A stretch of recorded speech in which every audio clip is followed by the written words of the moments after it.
नमस्कार दोस्तों। विपक्षी एकता का जो ऊंट है किस करवट बैठने वाला है, इसके बारे में आज डिस्कस करेंगे थोड़ा सा। ये आपको अच्छे से पता है कि 12 जून को जो है एक प्रोग्राम होने वाला है इसी महीने विपक्षी एकता का, जिसे पटना में होने जा रहा है। ये प्रोग्राम जो है इतना लंबा चलने वाला है, लगभग 10 दिन तक चलेगा, 22 जून तक ये चलता रहेगा। और इसमें ये डिसीजंस लिए जाएंगे कौन सी पार्टी जो है वो कितनी सीटों पर लड़ेगी, फलाना ढिमकाना और पता नहीं क्या क्या।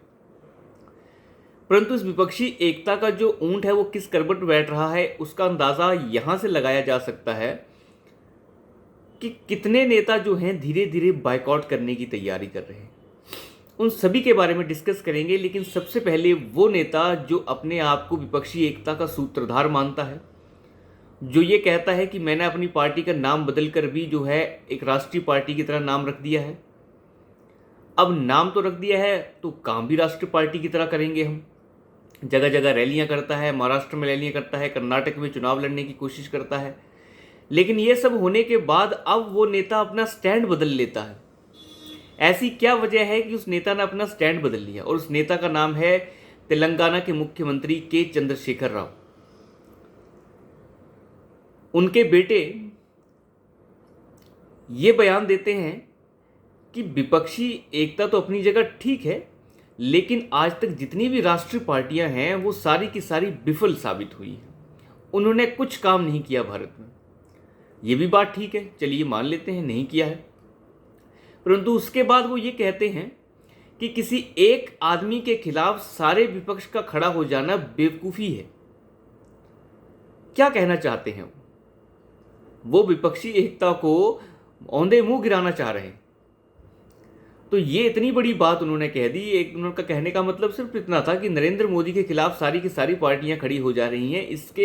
इससे बड़ी मूर्खता कुछ नहीं हो सकती। उसके बाद चलिए यहीं रुक जाते तो भी थोड़ा हम बात को मान लेते। उसके बाद उन्होंने कहा जो मुख्य विपक्षी पार्टी केंद्र में है वो असफल रही है। कहने का मतलब कांग्रेस पार्टी असफल रही है इतने सालों में, जो 10 साल प्रधानमंत्री मोदी ने सरकार चला ली। के चंद्रशेखर राव किस चीज़ से घबरा रहे हैं? हम पहले भी इसके बारे में डिस्कशन कर चुके हैं कि कर्नाटक के चुनावों ने सारे समीकरण बदल दिए हैं। कर्नाटक चुनावों के बाद कांग्रेस जो है एकदम आसमान पे पहुंच चुकी है। उसे लगता है कि सारा मुस्लिम वोट मेरे पास आने के लिए तैयार है। और आपको पता है सारा मुस्लिम वोट कर्नाटक में एक मुश्त कांग्रेस पार्टी को गया है।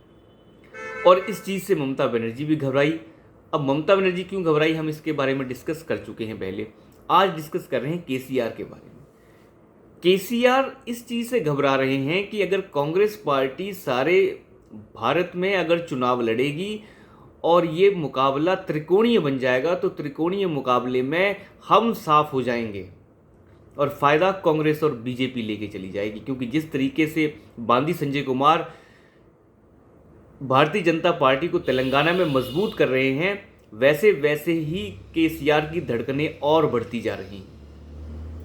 केसीआर इसलिए घबरा रहे हैं क्योंकि तेलंगाना के बिल्कुल करीब लगता है कर्नाटक का हिस्सा हैदराबाद कर्नाटक।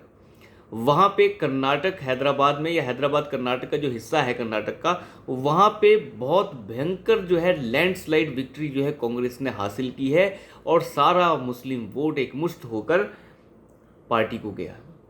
और इस चीज़ से बहुत ज़्यादा घबराए हुए हैं तेलंगाना के मुख्यमंत्री। उन्हें लगता है कि तेलंगाना में अगर ये सारा मुस्लिम वोट कांग्रेस की तरफ खिसक गया तो ये मुकाबला त्रिकोणीय हो जाएगा और त्रिकोणीय मुकाबले में बीजेपी अपना रास्ता साफ करके निकल जाएगी। वैसे ही ममता बनर्जी को भी लगता है। तो ऐसा केसीआर ने अब क्या देखा और आजमाया कि उन्हें लगता है कि अब विपक्षी एकता गई भाड़ में, पहले तेलंगाना बचाते हैं। अब विपक्ष जो है आपस में ही भिड़ने को तैयार है। उन्हें लगता है कि अगर हमने केंद्रीय नेतृत्व की तरह सोचना शुरू किया और केंद्र की राजनीति में घुसते चले गए तो हम जो है तेलंगाना भी हाथ से गंवा देंगे। इसी महीने की 12 जून 10 जून के आसपास से, शायद 10 जून के आसपास से केसीआर जो है एक रैली निकाल रहे हैं, run for Telangana. Run for Telangana वो भी 10-20 दिन के लिए चलेगी और पूरे के पूरे तेलंगाना में हजूम की तरह चलाएंगे इसे और लोगों को जागरूक करने का काम करेंगे, तेलंगाना को जागरूक करेंगे। एंटी इनकम्बेंसी जो हो रखी है उसे कम करने की कोशिश की जाएगी। और ये सब कुछ कर रहे हैं तेलंगाना के केसीआर, ताकि तेलंगाना तो बच सके। अगर तेलंगाना भी हाथ से चला गया तो फिर भारतीय राजनीति माँ के करेंगे क्या। तो अब अंदाज़ा लगाइए इस धूर्तता का, इस पूरे के पूरे जमावड़े का, विपक्षी जमावड़े का इसका रिजल्ट क्या है। तो केसीआर अब ये कह चुके हैं कि वो 12 तारीख को जो है नहीं जा रहे हैं, उन्होंने इससे अब बाइकआउट कर लिया है। राहुल गांधी की बात कर लेते हैं। राहुल गांधी जो कांग्रेस पार्टी है वो कहती है विपक्षी एकता होनी चाहिए, लेकिन कैसे होनी चाहिए इसका कोई सिर पैर नहीं है। कांग्रेस पार्टी ने प्रेस कॉन्फ्रेंस करके कहा कि हम जो है इसमें नहीं जा पाएंगे क्योंकि राहुल गांधी जो है फिलहाल विदेश के दौरे पे हैं। भाई विदेश के दौरे से तो 10 तारीख को वापस आ रहे हैं, फिर 12 तारीख को जाने में क्या दिक्कत है। बात यह है कि कांग्रेस पार्टी जाना नहीं चाहती। ये भी कह दिया गया कि मल्लिकार्जुन खड़गे जो हैं वो फिलहाल उनके दूसरे प्रोग्राम्स पहले से ही फिक्स हैं, तो इसलिए वो भी नहीं जा पाएंगे। कांग्रेस पार्टी ने भी अपने आप को एक तरह से अलग कर लिया। ममता बनर्जी पहले ही कह चुकी हैं कि मैं भी थोड़ी बिजी हूं तो मेरा कोई दूसरा प्रतिनिधि ही आएगा। क्या है ये। मोदी को जरूरत नहीं है विपक्षी एकता की टेंशन लेने की, क्योंकि ये तो खुद ही आपस में झगड़ रहे हैं। इन्हें सकारात्मक सोच के साथ आगे बढ़ना चाहिए था। उस सकारात्मक सोच को ये आज लेकर चल ही नहीं रहे, तो कैसी होगी ये विपक्षी एकता। आप खुद अंदाजा लगाइए। इस पाखंड भरी विपक्षी एकता में कौन किसके साथ है कुछ पता नहीं है। शरद पवार का कुछ पता नहीं है। केसीआर जो सबसे बड़े इसमें सूत्रधार थे वो गायब होने को तैयार है। ममता बनर्जी गायब है। अखिलेश यादव उसे गायब ही समझ लीजिए, क्योंकि वो तो ममता बनर्जी और ऐसे ऐसे बड़े नेताओं के पीछे लाइन में लगने वाला आदमी है। उसके बाद जो है कांग्रेस पार्टी जो सबसे बड़ी विपक्षी पार्टी है वो अपना स्टैंड क्लियर नहीं कर पा रही है, बार बार मना कर रही है। आम आदमी पार्टी जिसका तो वैसे ही कोई सिर पैर नहीं है, उस पार्टी को तो आप वैसे ही साइड पे रख लीजिए।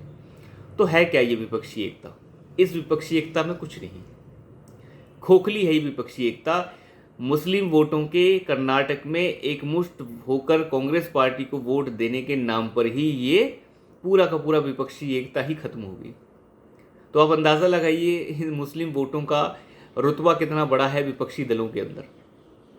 ममता बनर्जी, नीतीश कुमार, लालू यादव, अखिलेश यादव और नीचे केसीआर देख लीजिए, और वही हाल कर्नाटक में कांग्रेस का देख लीजिए। तो कर्नाटक में जो हुआ है उसने बहुत सारे समीकरण बदले। ये सारे के सारे समीकरण जो हैं अब आपको तेलंगाना में देखने को मिल सकते हैं, क्योंकि तेलंगाना में केसीआर को ये बिल्कुल अच्छे से समझ आ गया है। वैसा ही ममता बनर्जी को जब वेस्ट बंगाल में एक विधानसभा का बाईपोल हुआ और उस बाईपोल में कांग्रेस पार्टी जीत गई, मुस्लिम वोट एकमुश्त होके पड़ा, उससे ममता बनर्जी भी घबरा गई।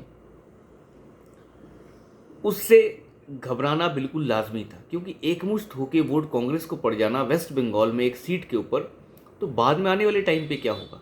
वैसा ही केसीआर बिल्कुल समझ चुके हैं कर्नाटक के चुनाव को देख के। तो कर्नाटक चुनाव के बाद कांग्रेस तो बिल्कुल लबालब है, आसमान पे है, लेकिन सारे विपक्षी दल बहुत नाराज़ हैं उससे। वो सारे कह रहे हैं कि आप सब जगह चुनाव मत लड़िए, सीटें हमारे लिए छोड़ दीजिए, आप सिर्फ 200 पे लड़िए। अब 200 पे लड़के क्या कांग्रेस पार्टी खुद को जो है एक क्षेत्रीय दल समझ ले। ठीक है, चलिए ये सब कुछ होता रहेगा, देखते हैं इसका रिजल्ट क्या निकल कर आता है। लेकिन विपक्षी एकता का जो घड़ा है अब ये भर चुका है। तो अभी के लिए इतना ही, धन्यवाद।